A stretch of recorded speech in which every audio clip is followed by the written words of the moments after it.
आज हम हैं पाकिस्तान के उस इलाके में जिसे लोग स्विट्जरलैंड ऑफ द पाकिस्तान कहते हैं। हाँ भाई, स्वाद वैले और उसका दिल कलाम, जहाँ पहाड़ बात करते, नदियाँ गाती हैं और हर सांस में सुकून। दोस्तों, स्वाद की हिस्ट्री पिछले 2000 साल से भी पुरानी है।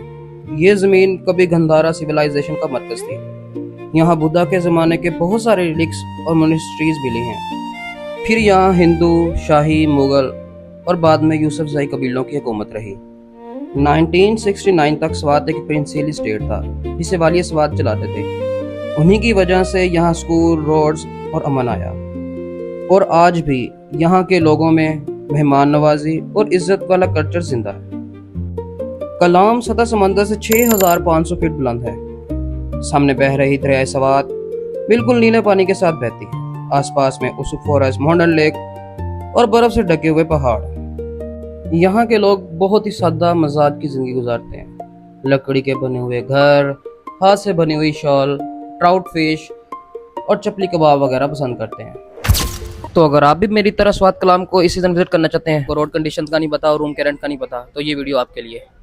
पहला फ्यूल टैंक हमने साहिवाल से फिल करवाया और निकल पड़े इस्लामाबाद की तरफ। साहिवाल से इस्लामाबाद का ट्रैवल डिस्टेंस ऑलमोस्ट 400 किलोमीटर है।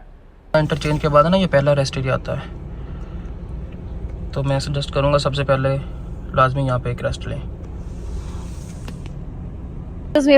यस, उसको जो चीज़ मिलेगी उसने खानी है, जैसा मर्जी गांदो। अभी बताओ किस तरह के सैंडविच थे, कितने के थे?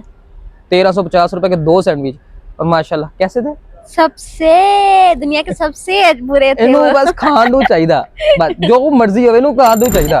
रात को हम 12 बजे निकले और सुबह 7 बजे हम कलर कहार में थे। एक चीज़ आपने माइंड में रखनी है, कलर कहार पे गाड़ी का ज़्यादा जोर नहीं लगाना।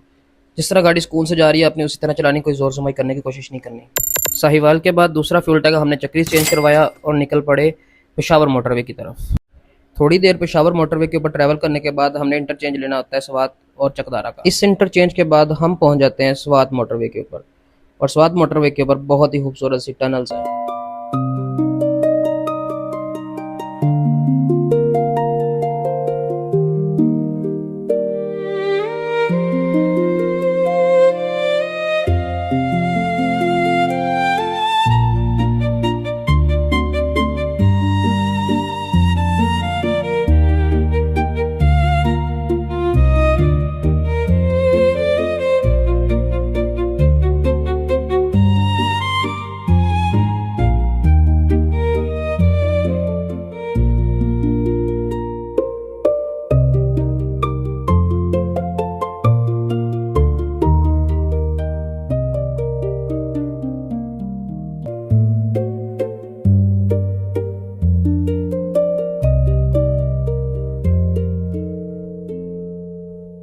स्वात पहुंचने के बाद जो कलाम है 127 किलोमीटर रह जाता है, और ये स्वात की पहली चेक पोस्ट आती है।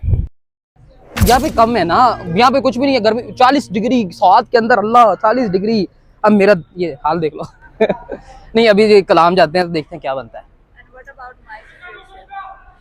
हाँ, अब चारी तो वैसे ही फोड़ गई है वॉमिट कर करके। स्वात से कलाम जाते हुए ना रोड कंडीशन बहुत ख़राब हो चुकी है। ये जो 2022 में सैलाब आया था उसकी वजह से अभी तक रोड ठीक नहीं हुए, तो जिन गाड़ियों की ग्राउंड क्लियरेंस लो है ना, तो वो गाड़ियाँ ठीक ठाक नीचे लग जाती हैं। कलाम जाते हुए सबसे पहला ब्रिज क्रॉसिंग ये आता है।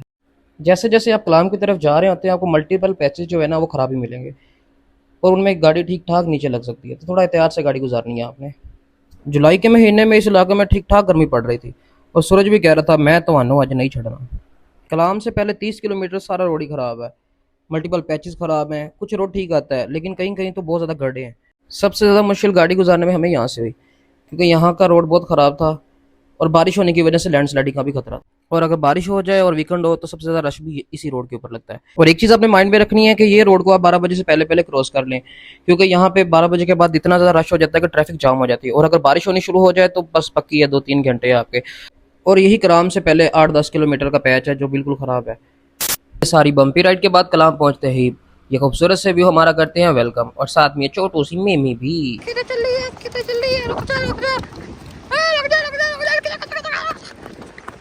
कलाम का यह खूबसूरत सा ब्रिज और साथ में बहती दरियाए सवात बहुत ही खूबसूरत मंजर पेश करती है।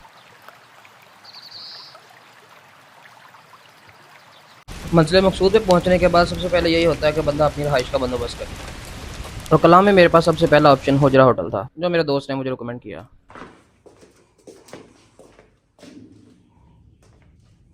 कलाम के अंदर आपको होटल्स की ऑप्शन बहुत सारा मिल जाती है जिनकी प्राइस 4000 से लेके 10, 15, 20 हज़ार तक जाती है और इस होटल की प्राइस 17,000 थी 1 नाइट का और इसमें ब्रेकफास्ट भी इंक्लूड था। रूम लेने के बाद मैं फ्रेश हुआ और उसके बाद निकल गया कलाम बाजार पर।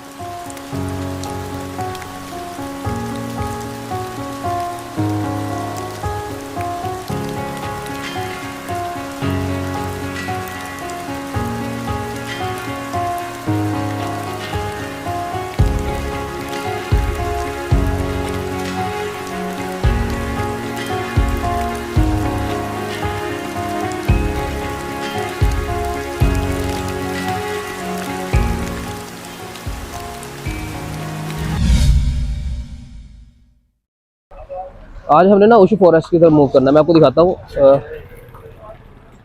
ये इसकी बैक साइड पे हमने जाना है। मॉडल लेक भी इस पहाड़ की बैक साइड पे है। कलाम में नाश्ता करके हम आगे स्वात रिवर के थोड़े से मज़े लेने एंजॉय किया मैंने, मेरे वालिद साहब ने, और बहुत सारी मेमोरीज बनाई।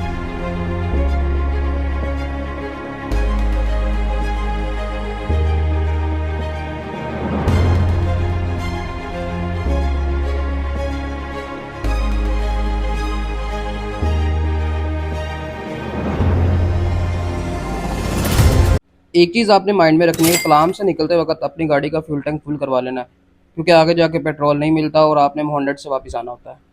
तो दोस्तों अब हम पहुंच चुके हैं कलाम की सबसे खूबसूरत जगह ओशो फॉरेस्ट में। जिधर भी नज़र घुमाओ चारों तरफ तुम्हें देवदार और पाइन के लंबे लंबे दरख्त नज़र आते हैं। ओशो से निकलने के बाद 100 की तरफ सबसे पहला ब्रिज क्रॉसिंग ही आता है।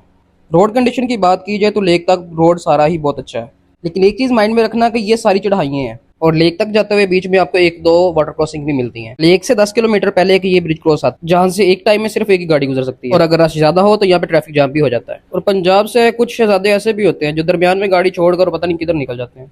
और 100 की तरफ जाते हुए रास्ते में आपको खूबसूरत पहाड़, पाइन के दरख्त, देवदार के दरख्त और साथ में बहता हुआ स्वाद का पानी आपको बोर नहीं होने देता। 100 में इंटर होते ही खूबसूरत सी मेडो आपको वेलकम करती है।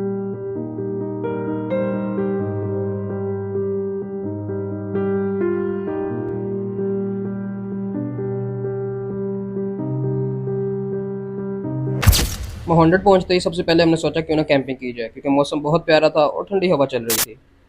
महंड लेक की हिस्ट्री बहुत पुरानी है। सब इस झील की ब्यूटी की बात करते हैं, लेकिन क्या आप जानते हैं इसका नाम महंड क्यों पड़ा और ये जगह कितनी पुरानी है? तो आओ मैं आपको बताता हूँ। सबसे पहले नाम महंड ये 2 लफ्जों से बना है। माँ का मतलब है फिश और डन का मतलब है लेक, तो सिंपल लफ्जों में महंड द लेक ऑफ फिशेस। और मजे की बात, इस लेक में नेचुरल फिशेस नहीं है, इसमें लाई गई थी। ईयर 1930s ब्रिटिश दौर। ब्रिटिश हुकूमत के दौर में फिशरीज डिपार्टमेंट ने सबसे पहले ट्राउट फिश यहाँ इंट्रोड्यूस करवाई। और जैसे कि आप जानते हैं ब्रिटिश लोगों को फिशिंग का बहुत शौक था। उन्होंने यूरोप से ब्राउन ट्राउट के एग्स मंगवाकर स्वात रिवर और महंड लेक में छोड़े। लेकिन पाकिस्तान की आज़ादी के बाद 1950s में वली स्वात बने जिनका नाम था मियांगल जहांजेब। इन्हीं के ज़माने में फिशरीज डिपार्टमेंट KPK ने काम को और बढ़ाया और उन्होंने रेनबो ट्राउट अमेरिका से मंगवाकर मोहंडन और दूसरी झीलों में डाली। मकसद था टूरिज्म को फ़रोग़ देना और लोगों को रोज़गार मिले। इसीलिए इन इलाकों में दो किस्म की ट्राउट पाई जाती है, ब्राउन ट्राउट और रेनबो ट्राउट। ब्राउन ट्राउट जो ब्रिटिश लाए थे 1930s में, और रेनबो ट्राउट वली स्वाद जो 1950 में लाई गई, और 90s में लोग यहीं से फिशिंग करके अपना गुजारा करते थे। ये लेक कलाम सिटी से तकरीबन 40 किलोमीटर दूर है और ये 9400 फीट की हाइट पे वाक़ है। कहते हैं ये झील उशू रिवर से बनती है। स्वात वैली का सबसे बड़ा नेचुरल फ्रेश वाटर लेक है।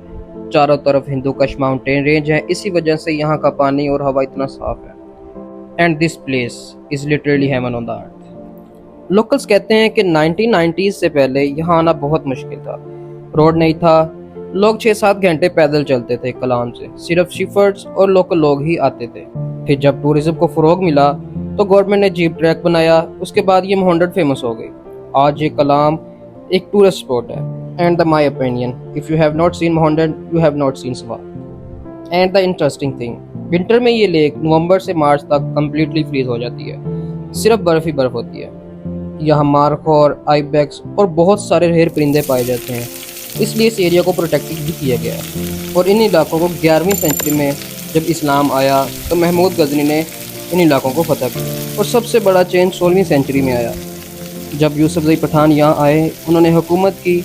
इनमें सबसे मशहूर अकबर खान और बेज़ाई खान थे। इन्हीं के दौर में स्वात में निज़ाम बना, और फिर 1918 से 1949 तक वली स्वात मंगोल अब्दुल अजीज़ ने तरीक़ खत्म की, और ये मॉडर्न स्वात के बानी हैं। इन्होंने स्वात को एक रियासत बनाया, रोड, स्कूल्स सब इन्हीं ने बनवाए। और फिर इनके बेटे मंगोल जहान से 1949 से 1969 तक बनी रहे, और लोग इनको the last king of Swat भी कहते हैं, क्योंकि वो बहुत नेक और तलीम पसंद हुक्मरान थे।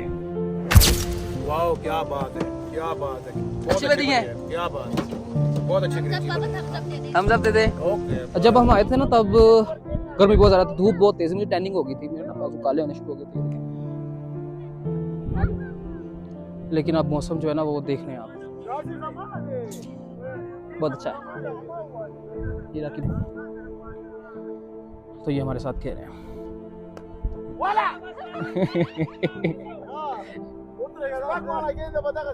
अच्छा, मैंने इनको कहा था कि नहीं खिलाना, बाद में अब्बू की इन्होंने मिलते किए कि सारा हमें खिला ले, बच्चे हैं हमारे। तो फिर ये अच्छा, हीरा सबसे ज्यादा खेल रही है, अच्छा है ना? नहीं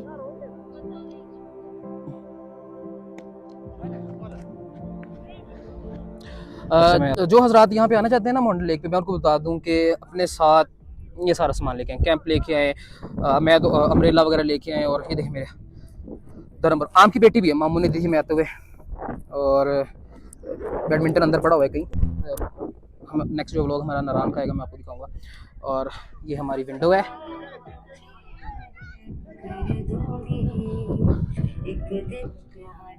ये मम्मा का नाश्ता खाना बना रही। हाँ जी मम्मा, करवाता हूँ। किससे?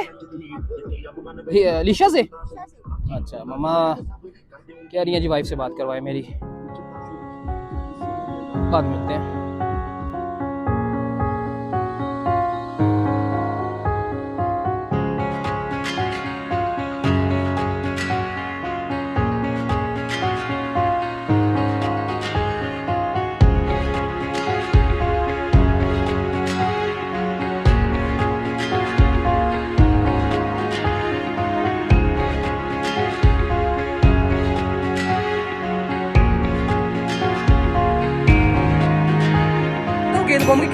जान दो लो।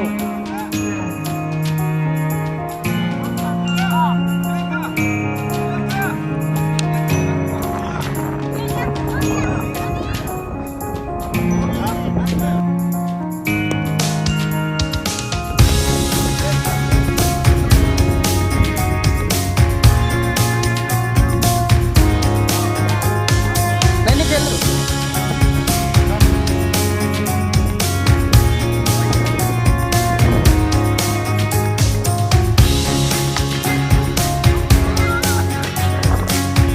बाबा, शोर लगाओ ना, अच्छा शोर लगाओ, सामने फ्रेंड में शोर अच्छा लगाओ।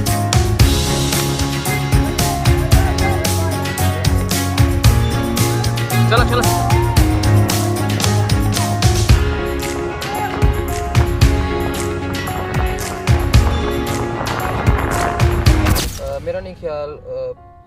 किसी व्लॉगर ने पहले, या मतलब कि जो यूट्यूबर्स करते हैं उन्होंने कभी पहले बताई होगी। इवन कि मुझे 10 साल हो गए ट्रैवल करते हुए, ठीक है ना। कलाम मेरा पहला रूट था, फर्स्ट टाइम मैं कलाम की तरफ आया हूँ।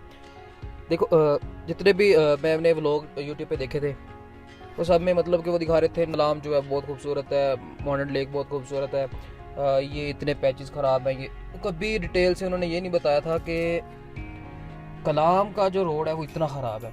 मैं आपको बताता हूँ, कम से कम 15 पैचेस जो है ना 1-1 किलोमीटर के, वो स्वात के बाद, स्वात तक रोड बिल्कुल ठीक है, स्वात के बाद का जो रोड है ना, आई थिंक जो मतलब मैंने नोट नहीं किए थे कि 15 पैचेस जो है वो ख़राब है 1-1 किलोमीटर के। अगर तो आपकी गाड़ी गुजर जाती है, नो डाउट गाड़ी गुजर जाती है, लेकिन अल्लाह ना करे अगर कोई भी पत्थर मतलब कि निकले, वो चैम्बर को लग सकता है, वो नुकसान हो सकता है। बाद के बाद के जो हालात है कलाम की तरफ जब हम मूव ऑन करते हैं तो इतना ज़्यादा रोड ख़राब है, इतना ज़्यादा। अब से स्वाद गुजरा है ना तो वो तौबा तौबा तौबा, सारा रोड ख़राब है। मतलब कि जो बंदा